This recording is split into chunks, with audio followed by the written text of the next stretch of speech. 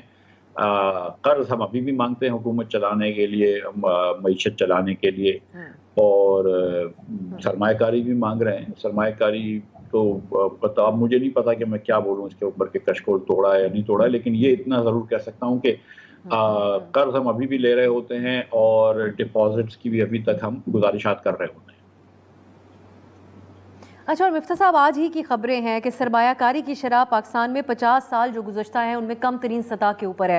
دوسری طرف بہت ہی انحصار ہے حکومت کا، پاکستان کی ریاست کا SIFC کے پلیٹ فارم کے اوپر، کہ اس کے ذریعے جو ہے وہ حالات مختلف ہوں گے، لیکن ہمیں آج بھی ایسی خبریں سننے کو مل رہی ہیں۔ آپ سمجھتے ہیں کہ یہ ایک ابھی بھی ہم کہہ سکتے ہیں کہ SIFC ایک پرومسنگ پلیٹ فارم ہے، کیونکہ پاکستان میں سرمایہ کاروں کو اکثر حکومتوں کے آنے جانے سے کئی پریشانی لاحق رہتی ہے، اس کے باوجود ایسی خبریں بھی ہمیں سننے کو مل رہی ہیں، تو کس حد تک انحصار درست ہے سرمایہ کاری کے اس پلیٹ فارم کے حوالے سے؟ دیکھیے، پہلے تھوڑے سے نمبرز اگر ہم ریویو کر لیں تو ہماری تقریباً 300 بلین ڈالرز کی اکانومی ہے، یا 1000 ارب روپے کی، 1 لاکھ ارب روپے کی معیشت ہے، اور اس 1 لاکھ ارب روپے کی جو معیشت ہے اس کے اندر ہم 15,000 ارب روپے کی سرمایہ کاری کرتے ہیں۔ یا آپ اس طرح سمجھ لیجیے کہ جو 300 بلین ڈالرز کی اکانومی ہے اس میں 45 بلین ڈالرز کی سرمایہ کاری ہوتی ہے۔ اس 45 بلین ڈالرز کے اندر 41 سے 42 بلین ڈالر جو ہے وہ پاکستانی سرمایہ کار پاکستان میں سرمایہ کاری کرتے ہیں، جس میں کسی نے دکان لگا لی، کسی نے کوئی پلازا بنا لیا، کسی نے کوئی فیکٹری لگا لی، وغیرہ وغیرہ وغیرہ۔ اور صرف 2 سے 3 بلین ڈالرز پاکستان کو تاریخی طور پر اوسطاً باہر سے آتے ہیں۔ مطلب تو 95% جو سرمایہ کاری پاکستان میں ہوتی ہے وہ پاکستانی لوگ ہی کرتے ہیں، پاکستان میں رہی ہونے والی کمپنیاں ہی کرتی ہیں، بہت کم باہر سے آتا ہے۔ اور جو باہر سے سرمایہ کاری آتی ہے وہ صرف پاکستانیوں کو کچھ بیچنے کے لیے آتی ہے، یہاں سے بنا کے کوئی برآمدات کرنے کے لیے نہیں آتی۔ تو ایک یہ سوچنا کہ ہم باہر سے 100 بلین ڈالرز یا 50 بلین ڈالرز لے آئیں گے، تو میں ہمیشہ سے یہ کہتا ہوں کہ اتنی ہمارے پاس جگہ بھی نہیں ہے کہ ہم اتنے پیسے ایک ساتھ ایبزارب کر سکیں، اور نہ اتنے پیسے آئیں گے۔ تو اب آپ جب جس ملک میں اتنی مہنگائی ہو، جس ملک میں شرح سود حکومت کی طرف سے 22% سیٹ ہو لیکن ویسے 24-25% پہ سود مل رہی ہو، جس میں آپ کے پاس بجلی اور گیس جو ہو خطے میں مہنگی ترین ہو، بجلی بھی سب سے مہنگی ہو، گیس بھی سب سے مہنگی ہو، اور جدھر سے برآمدات تیزی سے نہیں بڑھ رہی ہوں، تو اس ملک میں سرمایہ کاری تو بہت نہیں ہوگی، اور پاکستانی لوگ ہی اگر سرمایہ کاری نہیں کریں گے تو باہر کے لوگ تو شاید نہ ہی آئیں۔ تو میرے خیال سے SIFC کی جو بھی خوبی ہے یا خرابی ہے، پہلے ہم کو جو کوشش کرنی چاہیے وہ یہ کہ یہاں پہ ایسا ماحول ہو جائے کہ یہاں کے لوگ تو پہلے یہاں پہ سرمایہ کاری کرنا شروع کریں، پھر باہر کے لوگ بھی آ جائیں گے انشاءاللہ۔ اچھا، اور اب IMF کے ساتھ جو بات چیت ہے اس پہ میں آپ سے جاننا چاہوں گی، جو ان کی شرائط ہیں ہم سب کو معلوم ہے، اسی کا دوبارہ ان کی طرف سے مطالبہ کیا گیا ہے۔ اوبویسلی یہ مشروط ہوگا پارلیمان کی منظوری سے۔ پاور اینڈ گیس سیکٹر میں ریفارمز کی بات وہ اگین کر رہے ہیں، سرکاری اداروں کی نجکاری کے اوپر زور دے رہے ہیں، پینشن، آمدن ذرائع میں توسیع، مہنگائی کے حساب سے مانیٹری پالیسی وغیرہ وغیرہ۔ تو یہ جو اس وقت اپروچ ہے IMF کی، مفتاح صاحب اس کو آپ کیسے دیکھ رہے ہیں؟ ہم یہ کہہ سکتے ہیں کہ اس میں مزید سختی آ گئی ہے، یا پھر یہ سیاسی عدم استحکام جو پاکستان کے اندر رہا وہ بھی وجوہات میں شامل ہوتا ہے تو اس لیے وہ زیادہ زور دیتے ہیں ان چیزوں پہ، یا اوور آل ہم یہ ریفارمز کرنے میں ناکام رہے جس وجہ سے آج یہ اپروچ ہے IMF کی، یا مختلف ہے ماضی سے، یا آپ ویسا ہی دیکھ رہے ہیں IMF سے جو بات چیت کے حوالے سے خبریں نکل رہی ہیں؟ نہیں، کیونکہ ہم اکثر وعدے کرتے ہیں کہ ہم ریفارمز کریں گے لیکن پھر ہم ریفارمز کو نہیں کر پاتے، تو ظاہر ہے کہ IMF جو ہے وہ فرنٹ لوڈ کرواتی ہے کہ پہلے آپ ریفارم کریں اور اس کے بعد ہم بات کریں گے۔ پہلے ہم یہ کہتے تھے کہ اچھا پہلے 1-8 سال رہنے دو، اس کے بعد ریفارم کریں گے۔ اب وہ کہتے ہیں نہیں، پہلے سے ریفارم شروع کریں، اور اسی لیے انہوں نے کہا کہ آپ بجٹ اپنا پاس کروائیے، اس کے بعد ہی ہم آپ سے دیں گے۔ اور میں تو کافی عرصے سے کہہ رہا تھا کہ جولائی سے پہلے یہ پروگرام نہیں ہو سکے گا جب بجٹ پاس ہو جائے گا۔ دوسری بات جو ہے کہ جب بجلی اور گیس کی قیمتیں بڑھانا، یہ کہیں کا ریفارم نہیں ہے، یہ صرف آپ نے اپنی قیمتیں پاس آن کر دی۔ آپ ریفارم اس کو کہتے ہیں کہ آپ بجلی یا گیس کی اپنی جو کاسٹ ہے حکومت کی اس کو کم کریں، تو وہ کرنے میں حکومت ناکام رہی ہے اب تک، اور جب تک کہ وہ نجکاری نہیں ہوگی ان کمپنیوں کی، میرے خیال سے سبسٹینشیل ریڈکشن نہیں آ سکتی ہے۔ ہم ابھی بھی اس سال بھی ہم تقریباً 1000 ارب روپیہ جو ہے وہ پاور منسٹری جو ہے وہ دے گی، پاور منسٹری کو دی جائیں گے فائنانس منسٹری کی طرف سے، اور اس کے علاوہ سرکولر ڈیٹ ہے، اس کے علاوہ مہنگی بجلی ہے، تو ہم کو ادھر ریفارمز کرنے کی بہت ضرورت ہے، اور نجکاری سے یہ شروع ہوتا ہے، لیکن بہت زیادہ پرائس ڈسٹورشنز ہیں، دیگر چیزیں ہیں، اسی طرح دوسری جگہوں پہ بھی ریفارمز کی ضرورت ہے، لیکن کیا یہ حکومت ریفارمز کرنے کے لیے تیار ہے، یہ دیکھنے کی بات ہے۔ پروگرام میں بھی وقت ہوا ایک بریک کا۔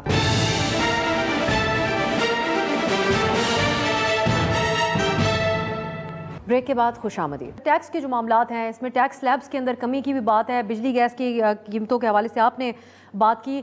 IMF کی ایم ڈی کا ایک سٹیٹمنٹ تھا، وہ بھی بہت پاکستان میں لوگ اس کو دیکھتے رہے اور اس کے بعد تبصرے کرتے رہے، جہاں وہ کہتی ہیں کہ ہم عام آدمی پہ بوجھ ڈالنے کا نہیں کہتے بلکہ اشرافیہ پر کہتے ہیں کہ نوازشات کو بند کیا جائے۔ یہ سمجھ پا رہی ہے حکومت؟ کیونکہ IMF تو اپنی پوزیشن کلیئر کر چکی اس حوالے سے کہ ہم دشمن نہیں ہیں، ہم کچھ چیزیں بہتر کروانا چاہ رہے ہیں آپ سے۔ IMF بھی سچی بات ہے کہ مینیجنگ ڈائریکٹر صاحبہ جو بھی کچھ فرماتی ہوں، جب IMF کا مشن آتا ہے تو وہ بھی تنخواہ دار طبقوں کے اوپر ٹیکس لگانے کا اور مزید ٹیکس لگانے کا کہہ رہے ہوتے ہیں، ہم سے بھی کہا تھا، لیکن حکومت کو یہ چاہیے، جو میری گزارش ہے کہ حکومت جو ہے وہ دیگر ٹیکسز پیش کرے IMF کو کہ دیکھو ہم یہ کر سکتے ہیں۔ مثال کے طور پہ جیسے ہم نے بات کی ہے ریٹیل کے اوپر، اب IMF بھی کہہ رہا ہے کہ ریٹیل کے اوپر ٹیکس لگایا جائے، ریٹیل شاپس کے اوپر، لیکن میں تو ہمیشہ سے یہ سمجھتا ہوں کہ فنڈامنٹل پرابلم پاکستان کا NFC ایوارڈ ہے، 10 سال سے جو ہم یہ جو معاشی بدحالی ہماری 10-12 ہے، اس کی ایک بڑی وجہ ہمارا وہ ہے، ہمارا NFC ایوارڈ ہے، اور جب تک کہ ہم اس کو نہیں دیکھیں گے اور ہم صوبوں کے پیسے کم نہیں کریں گے تو وفاق کا ڈیفیسٹ بھی کم ہو، اور پھر صوبے اور فورس کے وہ ایگریکلچر ٹیکس کو لگائیں اور صوبے اور فورس کے وہ پراپرٹی ٹیکس جمع کریں اور صاحب ثروت لوگوں سے ٹیکس لیں، تو یہ بہتر نہیں ہوگا۔ یا پھر یہ کہ یہ ٹیکسز جو ہیں کم از کم فیڈریشن میں ٹرانسفر کر دی جائیں، تو فیڈریشن جو ہے وہ بڑی بڑی پراپرٹیز کے اوپر اور بڑے بڑے زراعت کے جو ایکریج ہیں اس کے اوپر ٹیکس لے۔ لیکن اگر آپ 800 1000 2000 ایکڑ زمین رکھنے والے، اراضی رکھنے والے کے اوپر ٹیکس نہیں لگا رہے، اگر آپ اسلام آباد، لاہور اور کراچی میں رہنے والے اربوں روپے کے مکانوں کے اوپر ٹیکس نہیں لگا رہے، تو پھر آپ غریب لوگوں کے اوپر ہی ٹیکس لگاتے ہیں۔ مفتاح صاحب، NFC ایوارڈ کا مسئلہ ہو یا یہ پرائیویٹائزیشن کے حوالے سے حکومت 2-3 جگہ پہ پھنسی ہوئی ہمیں نظر آتی ہے۔ ایک طرف پیپلز پارٹی بڑی اتحادی مخالفت کرتی ہے وہ کچھ اقدامات کی، دوسری طرف اپوزیشن جس کے حوالے سے IMF نے بھی کہا ہوا ہے کہ ملک کے اندر عدم استحکام ہے، سیاسی عدم استحکام۔ پاکستان کی جو بزنس کمیونٹی ہے انہوں نے بھی پرائم منسٹر صاحب کو مشورہ دیا کہ آپ اپوزیشن کے ساتھ ہاتھ ملائیں، کچھ سیاسی استحکام ملک کے اندر لے کے آئیں۔ تو یہ کتنی بڑی وجہ آپ کی نظر میں بن رہی ہے عدم استحکام کی جو پولیٹیکل صورتحال ہے وہ معاشی حوالوں سے؟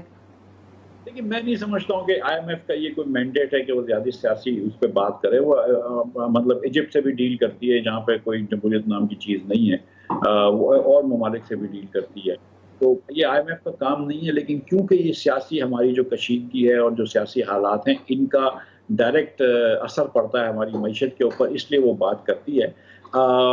کوئی اب سے اگر کوئی حل نکلتا ہو یہ سیاسی کشیدگی کا، تو یہ تو سارے پاکستان سمجھتا ہے، ہر انسان سمجھتا ہے کہ اچھا ہے کہ کوئی حل نکلے، اور یہ جو سیاسی مخالفت ہے وہ سیاسی مخالفت تک رہے، دشمنیوں میں نہ بدل جائے، زور زبردستی نہ ہو، جیلوں میں نہ ڈالا جائے. تو یہ کوئی نہ کوئی سیاستدانوں کو کوئی نہ کوئی اس کی طرف جانا ہوگا، اس کا کوئی حل نکالنا ہوگا، کیونکہ ہماری سیاست جو ہے وہ بہت زیادہ زہریلی ہو گئی ہے. تو کوئی نہ کوئی اس کا حل ضرور نکالنا ہوگا. ہم خرابی سے خرابی کی طرف بڑھ رہے ہیں. مجھے کہیں پر بھی امید کی اس میں کرن نظر نہیں آ رہی، کہیں پر بھی لچک نظر نہیں آ رہی. اب یہ جو عمومی سیاست ہو رہی ہے مفتاح صاحب، اس کے اندر ایک بحث رہتی ہے پاکستان میں کہ کب ایک نئی سیاسی جماعت آئے گی جو کہ آپ بنائیں گے اور آپ کے ساتھ شامل آپ کے جو دیگر دوست ہیں. یہ میں پوچھنا چاہوں گی کہ کچھ شاید خاقان صاحب نے بھی کہا تھا کہ اناؤنس تو ہوگا، ان قریب ہی ہوگا، یا کوئی ڈیٹ وہ نہیں دے سکتے اس حوالے سے. تو اگر کی بنیاد کے اوپر سوال ہے کہ آپ کی پارٹی اس وقت موجود ہوتی تو آپ لوگ کیا پروپوز کرتے حکومت کو؟ بجٹ میں کن 2-4 چیزوں کا بہت خیال رکھیں عوامی مسائل کو دیکھتے ہوئے اور پاکستان کی معاشی گراؤنڈ ریالٹیز کو دیکھتے ہوئے؟ پارٹی نہ ہوتے ہوئے بھی میں آپ کو گزارش کر دیتا ہوں کہ میں نے تو جہاں پہ میں کر سکتا ہوں، میرے خیال سے کہ تنخواہ دار طبقے کے اوپر بالکل ٹیکس نہیں بڑھانا چاہیے، بلکہ جو 50,000 روپے کے اوپر ٹیکس لگتا ہے اس کو تھوڑا سا بڑھا کے 75,000 یا لاکھ کر دینا چاہیے. میرے حساب سے فرٹیلائزر کی جو گیس ہے جس کو ہم فرٹیلائزر کمپنیوں کو دیتے ہیں اس کے اوپر کوئی نہ کوئی لیوی لگا دینی چاہیے. میرے خیال سے کوئی مزید ٹیکس نہیں لگانا چاہیے، سیلز ٹیکس نہیں لگانا چاہیے پیٹرولیم پروڈکٹس کے اوپر، لیکن اگر اس کے اوپر تھوڑی سی لیوی بڑھانی ہے تو بڑھا دیں. میرے خیال سے حکومت کو PHDP کے اخراجات بالکل کم کر دینے چاہیے اور کوئی بھی چھوٹے پروجیکٹس نہیں کرنے چاہیے، ماں سوائے جو بڑے بڑے ڈیمز بن رہے ہیں اس کو علاوہ کوئی بات نہیں کرنی چاہیے. میرے خیال سے فل فار NFC ایوارڈ کی میٹنگ بلانی چاہیے اور یہ کم از کم 2 ٹیکسز جو ہیں ایگریکلچر کے اور پراپرٹی ٹیکس کے یا وفاق کو دے دیں یا پھر اس کی کوئی NFC ایوارڈ کو کم کیا جائے. میں آپ کو بتا رہا ہوں کہ NFC award is such a fundamental reform کہ جس کے بغیر ہم بہتر نہیں ہو سکتے. اور میں سمجھتا ہوں کہ ہم کو جو اصل ہمارا مسئلہ معیشت کا ہے اس کے اوپر دھیان دینا چاہیے، جو اس سے معیشت کی پالیسی کا کوئی تعلق نہیں ہے. جس ملک کے اندر 40% بچے اسکول نہیں جاتے ہوں، جس ملک کے اندر 78% 10 سال کے بچے 2 جملے کسی زبان میں نہیں پڑھ سکتے ہیں، وہ ملک ترقی نہیں کر سکتا. جب تک آپ تعلیم کو بہتر نہیں کریں گے کوئی اور باقی ساری باتیں بیکار ہو جاتی ہیں. بہت ہی اہم اور بنیادی بات آپ نے کی ہے. سفارشات آپ امید کرتے ہیں کہ ان کے اوپر اس سے مستفید ہو حکومت اگر یہ پروگرام دیکھ رہے ہیں. مفتاح صاحب آپ کا بہت بہت شکریہ. مفتاح اسماعیل صاحب آپ نے سنی. ناظرین یہ جو سلسلہ ہے ہمارے خصوصی سیگمنٹ کا یہ بجٹ کے تک جاری رہے گا، بجٹ کے دن تک جاری رہے گا. آج کے لیے اجازت دیجیے. خدا حافظ.